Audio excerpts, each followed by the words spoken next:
बेटी रिश्ता निभाती है केवल कन्यादान तक, बेटा रिश्ता निभाता है केवल अग्निदान तक।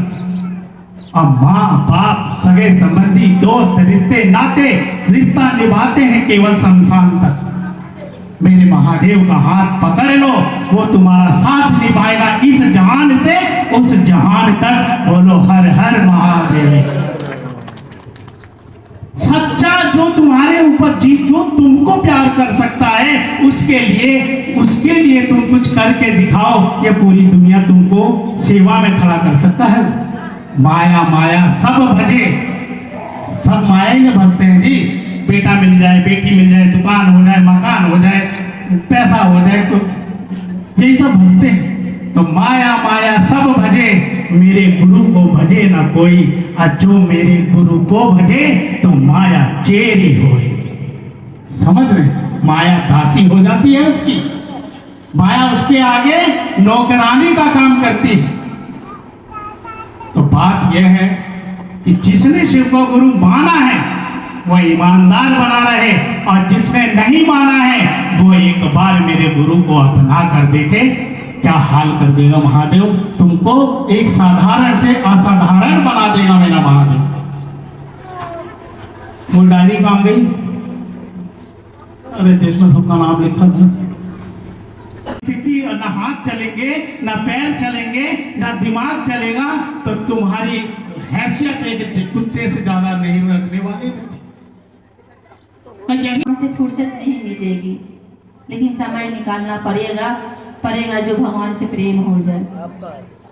तो जीवन में पहला सूत्र है दया मांगना, दूसरा है चर्चा करना, तीसरा है नमः शिवाय से अपने गुरु को प्रणाम करना। और भगवान समझते हैं कि गुरु की बातें करने की मौका मिले, और शिष्य गुरु की बातें करते हैं तो इससे अच्छा काम तो कोई हो ही नहीं सकता संसार में, कि अगर हम किसी को बताएं और वो उस ओर चल पड़े, शिव की बातें करे,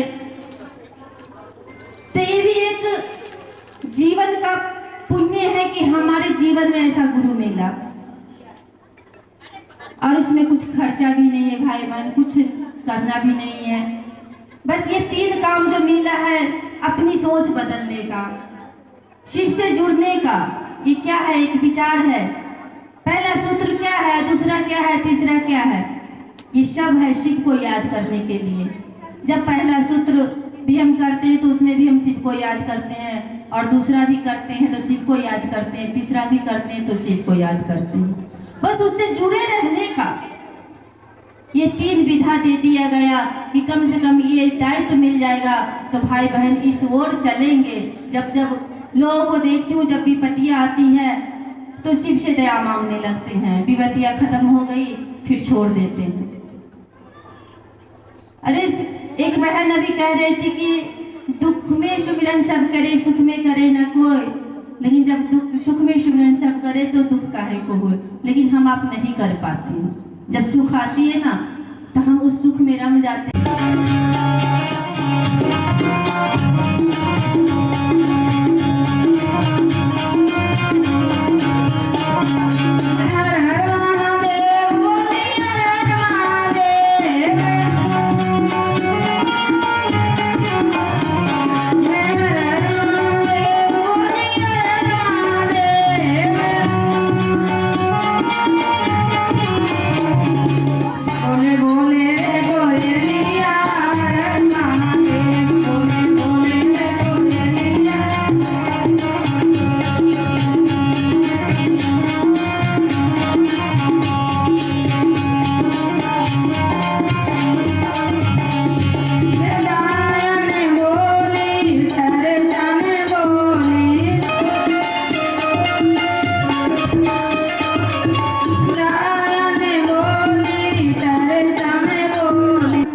गुरु अपने शिष्य बना ही लेते हैं।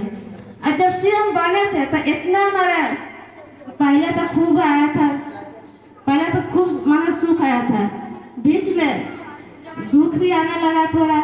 लेकिन कहते हैं कि जब सुख में क्या करो सुबह, दुख में सुबह करो और सुख में सुबह करो। तो देखिए गुरु को इतना अपना पार बरसते हैं कि चाहे लोग कितना कठिनाई आ जाए, कितना दुख परेशानी आ जाए, लेकिन गुरु का चर्चा नहीं छोड़ना, गुरु के चरण नहीं छोड़ना। तो चलिए अपने गुरु के चरणों में गुरु के वाणी के रखते हुए शिव परिवार में रहते हैं, शिव से प्रेम करने वाला सभी गुरु भाई बहनों के चरणों को प्रणाम करती मेरा प्रणाम को स्वीकार करिए। चर्चा तो बहुत करने के लिए, लेकिन समय के अनुसार से सब काम करना है। देखिए चलिए प्रणाम करती हूँ। बनाकर अब बैठ जाइए और मानिए मानिए हर दाने पर जब सांस ऊपर लीजिए कर नमः छोड़िए तो शिवाय। देखिए गुरु दीदी सब, मैंने तो जब हमारा तो किसी ने बताया भी नहीं थी कि आप शिव के गुरु बना के कुछ करो। हमारा बगल में के पड़ोसी ने चर्चा करते थे तो हम लोग इसी पार्क में शाम के टाइम बैठते थे तो हम ही बातचीत करते, हमको तो पता नहीं कैसे चर्चा होते है कि सुनती तो वो चर्चा होते हैं, लेकिन हमें कोई बताया भी नहीं कर। तो वो पड़ोसी ने बताया कि चलो हमारे घर सोमवार का चर्चा होगा, आप आ जाना। दिया गुरु बताया से मैं एक बार चर्चा में गए थे, 2 बार गए थे चर्चा में। वो लोग बोला कि भजन गाओ कुछ करो, हम तो